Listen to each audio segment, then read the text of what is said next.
everyone, my name is Chris Melton, and today we're going to be discussing the Echigozakura Daiginjo sake. So Echigozakura is kind of two words thrown together that kind of imply just exactly where the sake is from. So Echigo is an ancient region of Japan, known as kind of being the more northwestern part of Japan that includes Nagano and Niigata and Yamagata.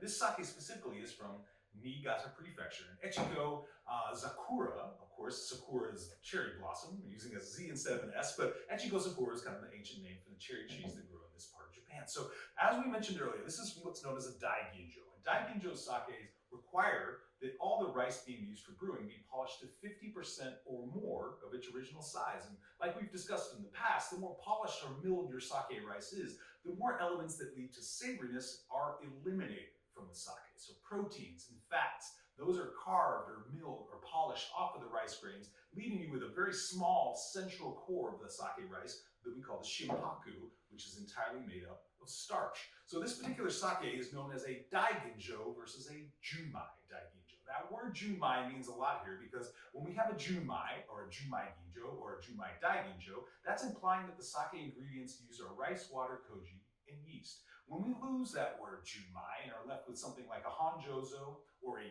Ginjo or a Daiginjo, that implies there's one extra ingredient that's being added to the sake, which is pure distilled alcohol, or what we call brewer's alcohol. This alcohol is added during the fermentation process, not added at the end of the bottling process, added during the fermentation to help dissolve those elements that are literally alcohol soluble in the rice and give you a little bit more flavor, a little bit more texture, and a little bit more aroma. It also helps to almost lighten the texture of the sake as well. So if you have a Daiginjo, you have 5 ingredients: rice, water, koji, yeast, and pure distilled ethanol. When you have a Junmai Daiginjo, you have 4: rice, water, koji, yeast only. So that's the big difference. Now, what makes a Daiginjo different from a Junmai Daiginjo only is more what's thought of as being a textural difference or an aroma difference.